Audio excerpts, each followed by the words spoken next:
ಈ ವಿಡಿಯೋದಲ್ಲಿ ತುಂಬ ಟೇಸ್ಟಿಯಾಗಿರುವಂತಹ ನಾಟಿ ಕೋಳಿ ಬಿರಿಯಾನಿ ಹೇಗೆ ಮಾಡೋದು ಅಂತ ತಿಳ್ಕೊಳ್ಳೋಣ.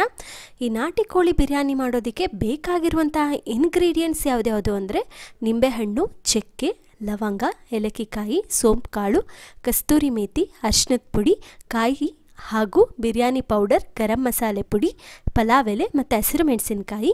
ಇದ್ರ ಜೊತೆಗೆ ಪುದೀನ, ಕೊತ್ತಂಬರಿ ಸೊಪ್ಪು ಮತ್ತು ಮೆಂತ್ಯ ಸೊಪ್ಪನ್ನು ತಗೊಳ್ಳಿ ಫ್ರೆಂಡ್ಸ್. ನೆಕ್ಸ್ಟ್ ಇದಕ್ಕೆ ನಾಟಿ ಕೋಳಿಯನ್ನು ತಗೊಳ್ಳಿ. ಇಲ್ಲಿ ಒಂದು ಅರ್ಧ ಕೆಜಿಯಷ್ಟು ಚಿಕನನ್ನು ನಾನು ತೊಗೋತಾ ಇದ್ದೀನಿ. ನಿಮಗೆ ಎಷ್ಟು ಬೇಕೋ ಅಷ್ಟನ್ನು ನೀವು ತಗೊಳ್ಳಿ. ಮತ್ತು ಇದಕ್ಕೆ ಈರುಳ್ಳಿ, ಬೆಳ್ಳುಳ್ಳಿ ಹಾಗೂ ಶುಂಠಿ ಮತ್ತು ಮಟನ್ ಸಾರು ಪುಡಿಯನ್ನು ತಗೊಳ್ಳೋಣ ಫ್ರೆಂಡ್ಸ್. ಈಗ ಮೊದಲಿಗೆ ಮಸಾಲೆಯನ್ನು ರುಬ್ಕೊಳ್ಳೋಣ. ಅದಕ್ಕೆ ಒಂದು ಜಾರಿಗೆ ಹಸಿರು ಮೆಣಸಿನಕಾಯಿ ಹಾಗೂ ಚಕ್ಕೆಯನ್ನು ಹಾಕ್ಕೊಳ್ಳೋಣ. ಮತ್ತು ಒಂದು 4ರಿಂದ 5 ಲವಂಗವನ್ನು ಹಾಕ್ಕೊಳ್ಳೋಣ. ನಿಮಗೆ ಖಾರ ಎಷ್ಟು ಬೇಕೋ ಅಷ್ಟು ನೋಡಿ ಹಾಕ್ಕೊಳ್ಳಿ. ನೆಕ್ಸ್ಟ್ 2 ಏಲಕ್ಕಿಕಾಯಿ, ಸ್ವಲ್ಪ ಸೋಂಪು ಕಾಳನ್ನು ಹಾಕ್ಕೊಳ್ಳಿ. ನೆಕ್ಸ್ಟ್ ಇದಕ್ಕೆ ಕಾಯನ್ನು ಹಾಕ್ಕೊಳ್ಳಿ. ಒಂದು 1/4 ಹೋಳಷ್ಟು ಕಾಯಿ ಆದರೆ ಸಾಕು. ನೆಕ್ಸ್ಟ್ ಕೊತ್ತಂಬರಿ ಸೊಪ್ಪು ಮತ್ತು ಪುದೀನ ಸೊಪ್ಪನ್ನು ಹಾಕಿ ಸ್ವಲ್ಪ ನೀರು ಹಾಕಿ ಇದನ್ನು ನುಣ್ಣಗೆ ತುಂಬ ನೈಸಾಗಿ ಇದನ್ನು ಗ್ರೈಂಡ್ ಮಾಡ್ಕೊಳ್ಳೋಣ. ಈಗ ಮಸಾಲ ರೆಡಿ ಇದೆ. ಈಗ ಒಂದು ಜಾರಿಗೆ ಶುಂಠಿ ಮತ್ತು ಬೆಳ್ಳುಳ್ಳಿ ಎರಡನ್ನೂ ಕೂಡ ಸಮ ಪ್ರಮಾಣದಲ್ಲಿ ಹಾಕಿ ಸ್ವಲ್ಪ ನೀರು ಹಾಕಿ ಶುಂಠಿ ಬೆಳ್ಳುಳ್ಳಿ ಪೇಸ್ಟನ್ನು ರೆಡಿ ಮಾಡ್ಕೊಳ್ತಾ ಇದ್ದೀನಿ ಫ್ರೆಂಡ್ಸ್. ನಿಮಗೆ ಶುಂಠಿ ಬೆಳ್ಳುಳ್ಳಿ ಪೇಸ್ಟ್ ಮನೇಲಿ ಮಾಡೋದಕ್ಕೆ ಅಷ್ಟು ಟೈಮ್ ಇಲ್ಲ ಅಂದರೆ ನೀವು ಅಂಗಡಿಯಲ್ಲೂ ಕೂಡ ತೊಗೋಬೋದು. ಮನೇಲಿ ಮಾಡಿದ್ರೆ ಫ್ರೆಶ್ ಆಗಿರುತ್ತೆ ಅಂತ. ಈಗ ಶುಂಠಿ ಬೆಳ್ಳುಳ್ಳಿ ಪೇಸ್ಟ್ ರೆಡಿ ಆಯಿತು. ಈಗ ಈರುಳ್ಳಿ ಪೇಸ್ಟನ್ನು ರೆಡಿ ಮಾಡ್ಕೊಳ್ಳೋಣ. ಇದಕ್ಕೆ ಒಂದು ಜಾರ್ಗೆ ಸ್ವಲ್ಪ ಈರುಳ್ಳಿಯನ್ನು ಹಾಕೋತಾ ಇದ್ದೀನಿ. ಒಂದು 2ರಿಂದ 4 ಈರುಳ್ಳಿಯನ್ನು ಕಟ್ ಮಾಡಿ ಹಾಕ್ಕೊಳ್ಳಿ. ಇದಕ್ಕೆ ಸ್ವಲ್ಪ ನೀರನ್ನು ಸೇರಿಸಿ ಇದನ್ನು ಕೂಡ ನೀಟಾಗಿ ಈ ಥರ ಪೇಸ್ಟ್ ಮಾಡ್ಕೊಳ್ಳಿ. ಈಗ ನಮಗೆ ಬೇಕಾಗಿರುವಂಥ ಎಲ್ಲ ಪೇಸ್ಟ್ ಮಸಾಲ ರೆಡಿ ಆಯಿತು. ಈಗ ಬಿರಿಯಾನಿ ಮಾಡೋಕ್ಕೆ ಶುರು ಮಾಡೋಣ. ಈ ಬಿರಿಯಾನಿ ಮಾಡೋದಕ್ಕೆ ಒಂದು ಕುಕ್ಕರ್ಗೆ ನಾನು ಸ್ವಲ್ಪ ಎಣ್ಣೆ ಹಾಕೋತಾ ಇದ್ದೀನಿ. ನಿಮಗೆ ಬೇಕಂದರೆ ಬರೀ ಎಣ್ಣೆಯಲ್ಲೇ ಮಾಡ್ಬೋದು. ನಾನು ಸ್ವಲ್ಪ ಫ್ಲೇವರ್ ಚೆನ್ನಾಗಿರಲಿ ಅನ್ನೋಕ್ಕೋಸ್ಕರ ಈ ಎಣ್ಣೆಗೆ ನಾನು 1 ಸ್ಪೂನಷ್ಟು ತುಪ್ಪವನ್ನು ಕೂಡ ಆ್ಯಡ್ ಮಾಡ್ತಾ ಇದ್ದೀನಿ. ಎಣ್ಣೆ ಮತ್ತು ತುಪ್ಪ ಒಂದು ಒಳ್ಳೆ ಫ್ಲೇವರ್ ಕೊಡುತ್ತೆ. ಈಗ ಇದಕ್ಕಾದಮೇಲೆ ಇದಕ್ಕೆ ಪಲಾವ್ ಎಲೆ, ಚಕ್ಕೆ, ಲವಂಗವನ್ನು ಹಾಕಿ ಫ್ರೈ ಮಾಡ್ಕೊಳ್ಳಿ ಫ್ರೆಂಡ್ಸ್. ಎಲ್ಲ ಕೂಡ ನೀಟಾಗಿ ಚೆನ್ನಾಗಿ ಫ್ರೈ ಆದಮೇಲೆ ಇದಕ್ಕೆ ಮೆಂತ್ಯ ಸೊಪ್ಪನ್ನು ಹಾಕ್ತಾಯಿದ್ದೀನಿ. ಈ ಮೆಂತ್ಯ ಸೊಪ್ಪು ಮಾತ್ರ ನೀವು ಮಿಸ್ ಮಾಡಬೇಡಿ ಬಿರಿಯಾನಿಗೆ. ಯಾಕೆಂದರೆ ಈ ಮೆಂತ್ಯ ಸೊಪ್ಪು ತುಂಬ ಒಳ್ಳೆ ಫ್ಲೇವರ್ ಕೊಡುತ್ತೆ. ಹಾಗಾಗಿ ಮೆಂತ್ಯ ಸೊಪ್ಪನ್ನು ಯಾವುದೇ ಕಾರಣಕ್ಕೂ ಮಿಸ್ ಮಾಡಬೇಡಿ, ಖಂಡಿತ ಹಾಕಿ. ನೆಕ್ಸ್ಟ್ ಇದಕ್ಕೆ ಈರುಳ್ಳಿ ಪೇಸ್ಟನ್ನು ಹಾಕ್ಕೋತಾ ಇದ್ದೀನಿ.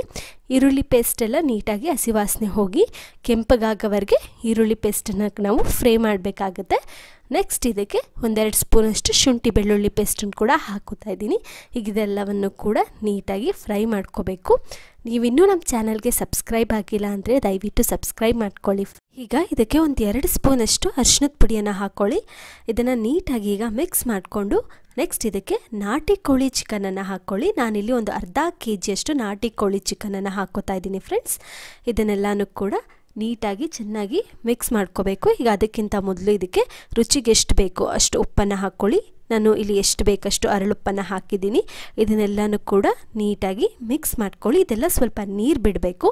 ಮಾಂಸ ಎಲ್ಲ ಚೆನ್ನಾಗಿ ಸ್ವಲ್ಪ ನೀರು ಬಿಟ್ಟಾದಮೇಲೆ ಇದಕ್ಕೆ ಕಸ್ತೂರಿ ಮೇಥಿಯನ್ನು ಹಾಕಿ ನೆಕ್ಸ್ಟ್ ಇದಕ್ಕೆ ಬಿರಿಯಾನಿ ಪೌಡರನ್ನು ಹಾಕ್ಕೊಳ್ಳಿ. ಹಾಗೆ ಗರಂ ಮಸಾಲ ಪೌಡರ್ 1-2 ಸ್ಪೂನು ಮತ್ತು ಮಟನ್ ಸಾಂಬಾರು ಪುಡಿ ಒಂದು 3ರಿಂದ 4 ಸ್ಪೂನಷ್ಟು ಹಾಕ್ಕೊಳ್ಳಿ ಫ್ರೆಂಡ್ಸ್. ಇಷ್ಟನ್ನು ಹಾಕಿ ಇದನ್ನು ಚೆನ್ನಾಗಿ ಮಿಕ್ಸ್ ಮಾಡ್ಕೊಳ್ಳಿ. ಇದರಲ್ಲೀಗ ಚಿಕನ್ ಎಲ್ಲ ಚೆನ್ನಾಗಿ ಫ್ರೈ ಆಗಬೇಕು. ಅಲ್ಲಿವರೆಗೂ ಕೂಡ ಇದನ್ನು ಒಂದು ಸ್ವಲ್ಪ ಹೊತ್ತು ಹಾಗೆ ಬಿಡೋಣ. ನೀವು ಯಾವುದೇ ಒಂದು ಚಿಕನ್ ಐಟಮ್ ಮಾಡೋದಕ್ಕಿಂತ ಮುಂಚೆ ಈ ರೀತಿ ಚಿಕನನ್ನು ಫ್ರೈ ಮಾಡಿಕೊಂಡು ಮಾಡೋದ್ರಿಂದ ತುಂಬ ಚೆನ್ನಾಗಿ ಬರುತ್ತೆ. ಸೊ ಎಲ್ಲ ಚಿಕನ್ ಐಟಮ್ಗೂ ಈ ಚಿಕನ್ ಫ್ರೈನೇ ಒಂದು ಬೇಸ್ ಆಗಿರುತ್ತೆ. ನೋಡಿ ಫ್ರೆಂಡ್ಸ್, ಈಗ ಚಿಕನ್ ಎಲ್ಲ ಬೆಂದಿದೆ. ನಮಗೆ ಹೇಗೆ ಗೊತ್ತಾಗುತ್ತೆ ಅಂದರೆ ಎಣ್ಣೆ ಎಲ್ಲ ಬಿಟ್ಕೊಂಡು ಬರುತ್ತೆ, ಹಾಕಿರೋ ಎಣ್ಣೆ ಎಲ್ಲ. ಆಗ ಚಿಕನ್ ಈಗ ಫ್ರೈ ಆಗಿದೆ ಅಂತ ಅರ್ಥ. ಈಗ ಇದಕ್ಕೆ ರುಬ್ಬಿರುವಂಥ ಮಸಾಲ ಮಿಶ್ರಣವನ್ನು ಹಾಕಿ ನೀವು ಅಕ್ಕಿ ಎಷ್ಟು ತೊಗೊಂಡಿರ್ತೀರ ಅದರ ಡಬ್ಬಲ್ ನೀರನ್ನು ಹಾಕ್ಕೊಳ್ಳಿ. ನೆಕ್ಸ್ಟ್ ರುಚಿಗೆ ಎಷ್ಟು ಬೇಕು ಅಷ್ಟು ಉಪ್ಪನ್ನು ಹಾಕ್ಕೊಳ್ಳಿ ಫ್ರೆಂಡ್ಸ್. ಮತ್ತು ಬಿರಿಯಾನಿ ಪೌಡರನ್ನು ಕೂಡ ಹಾಕ್ಕೊಳ್ಳಿ. ಈಗ ಎಲ್ಲವನ್ನು ಕೂಡ ಚೆನ್ನಾಗಿ ಮಿಕ್ಸ್ ಮಾಡ್ಕೊಳ್ಳಿ. ಇದು ಒಂದು ಸ್ವಲ್ಪ ಹೊತ್ತು ಹಾಗೇ ಎಲ್ಲ ಮಿಕ್ಸಪ್ ಹಾಗಾಗಿ ಬಿಡೋಣ. ನೋಡಿ ಈಗ ಮಿಕ್ಸ್ ಆಗಿದೆ. ಈಗ ಟೇಸ್ಟ್ ಕರೆಕ್ಟಾಗಿದೆಯಾ ಅಂತ ಟೇಸ್ಟ್ ಮಾಡ್ಕೊಳ್ಳಿ. ಯಾಕೆಂದರೆ ಆಮೇಲೆ ಇದಕ್ಕೆ ಸಾಲ್ಟನ್ನು ಹಾಕೋಕ್ಕಾಗಲ್ಲ. ಹಾಗಾಗಿ ಈಗ ನೋಡಿ ಯಾವ ರೀತಿ ಇದು ಕುದಿ ಬರ್ತಿದೆ ಅಂತ. ಈ ರೀತಿ ಕುದಿ ಬಂದಮೇಲೆ ಇದಕ್ಕೆ ಅಕ್ಕಿಯನ್ನು ಹಾಕ್ಕೋಬೇಕಾಗತ್ತೆ.